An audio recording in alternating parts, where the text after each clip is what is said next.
Assalamualaikum warahmatullahi wabarakatuh. Saya Muhammad Sula Santoso dengan NIM 17076-23055 dari Prodi S1 Pendidikan Bisnis kelas A Universitas Negeri Jakarta angkatan 2023.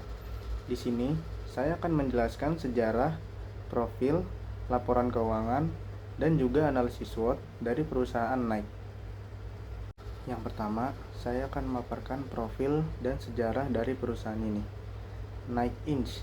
adalah produsen sepatu, pakaian, dan alat-alat olahraga Amerika Serikat. Nike mensponsori banyak olahragawan dunia seperti Tiger Woods, Imam Teguh Islami, Ronaldo, dan Michael Jordan, dan juga membuat perjanjian dengan berbagai tim sepak bola dunia. Perusahaan ini adalah salah satu perusahaan penghasil sepatu dan pakaian sport terbesar di dunia dengan pendapatan lebih dari 24,1 miliar dolar Amerika Serikat pada fiskal pendapatannya tahun 2012 lalu. Pada 2012, perusahaan mempekerjakan lebih dari 44.000 orang di seluruh dunia.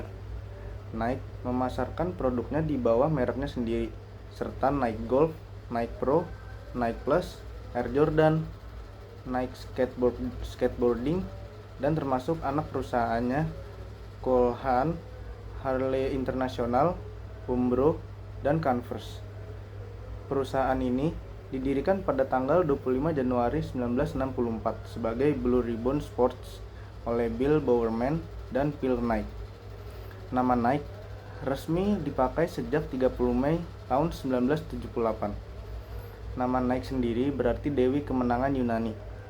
Perusahaan ini awalnya beroperasi sebagai distributor sepatu Onitsuka Tiger. Sekarang itu namanya ASICS, asal Jepang.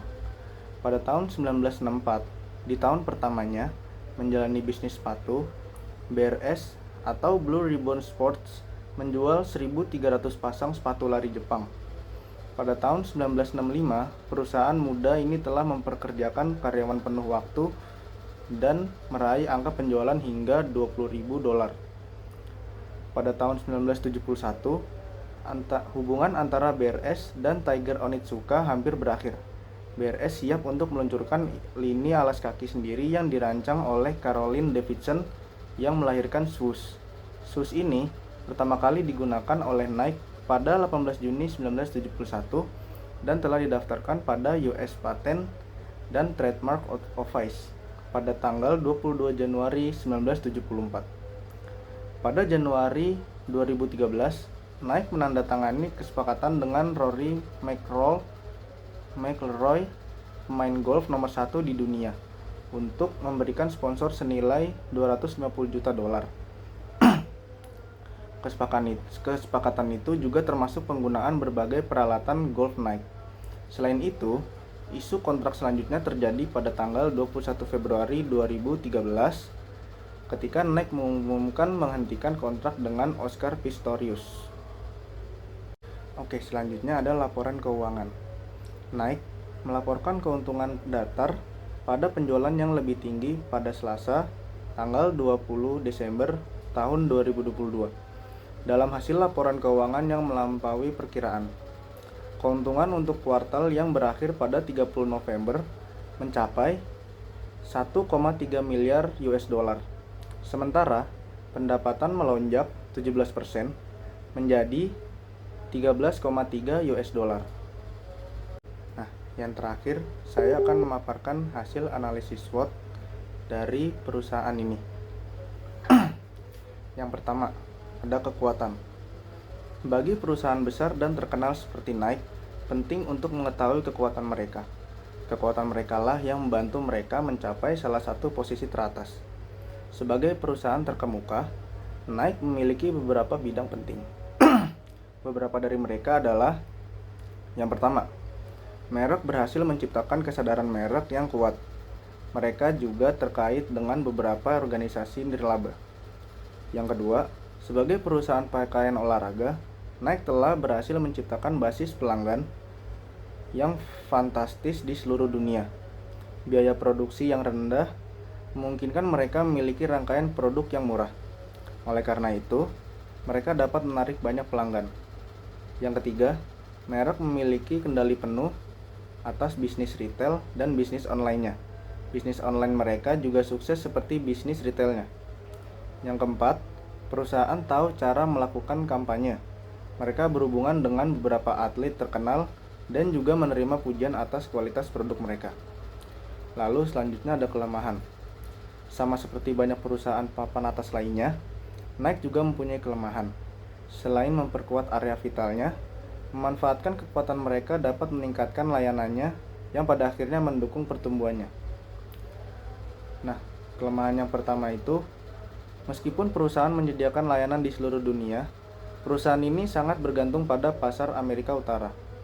Yang kedua, pengecer mendapat pemotongan margin atas yang merupakan salah satu kelemahan signifikan perusahaan.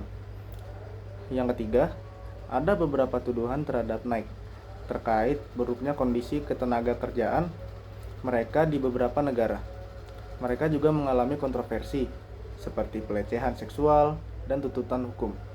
Sorotan terus-menerus dari kritik negatif mereka menghambat pertumbuhan bisnis mereka sampai batas tertentu.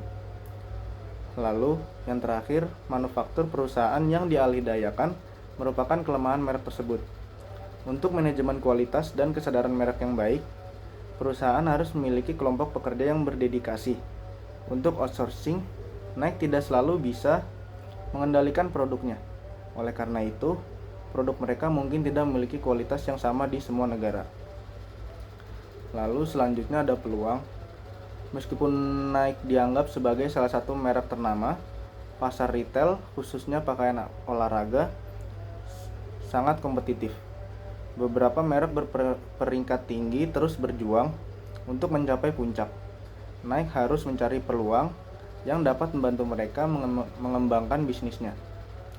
Nah, yang pertama itu kemitraan perusahaan dengan organisasi nirlaba dapat memungkinkan mereka untuk menciptakan lebih banyak produk dari barang daur ulang jika salah satu merek ternama mengambil inisiatif untuk melibatkan tim R&D untuk mengerjakan produk daur ulang yang tentunya akan mendorong merek kecil lainnya.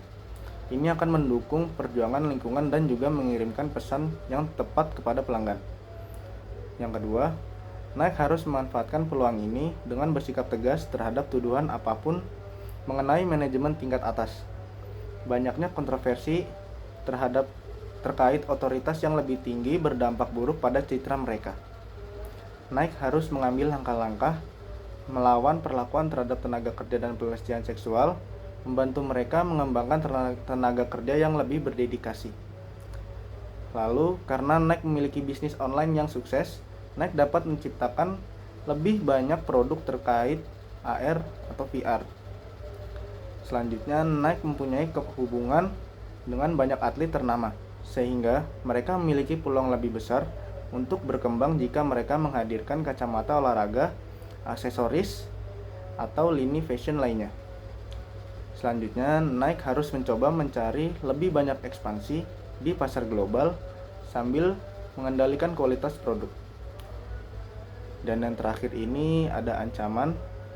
Dalam pasar yang sangat kompetitif, seperti retail olahraga, beberapa ancaman dapat mempengaruhi bisnis perusahaan. Mengenalinya dari analisis SWOT, Nike dapat membantu perusahaan mengambil beberapa strategi yang akan meniadakannya. Ini akan membantu mereka berkonsentrasi pada peluang mereka untuk berkembang. Yang pertama itu, perekonomian pasca epidemi menciptakan waktu yang salah bagi sebagian besar perusahaan. Bahkan merek ternama seperti Nike pun tidak bisa lepas dari dampaknya. Tekanan anggaran akibat rendahnya perekonomian dapat berdampak buruk terhadap pertumbuhan mereka. Yang kedua, kehadiran produk palsu merupakan ancaman serius bagi merek, karena pasar untuk jenis produk ini beragam, sulit bagi Nike untuk mengendalikannya. Yang ketiga, pasar retail siap menampung lebih banyak perusahaan yang mengancam perusahaan yang sudah ada. Meskipun Nike adalah salah satu merek terkemuka, mereka juga menghadapi tantangan untuk memastikan pertumbuhan pasar yang sangat kompetitif.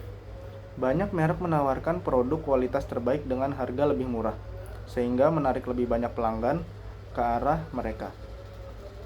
Lalu yang terakhir, reputasi merek perusahaan terus menerus karena tuduhan terhadap otoritas yang lebih tinggi, perlakuan buruk terhadap tenaga kerja, dan kualitas produk yang tidak konsisten. Baik, sekian penjelasan dari saya terkait perusahaan Nike. Kurang lebihnya mohon maaf. Wabillahi taufik walhidayah. Wassalamualaikum warahmatullahi wabarakatuh.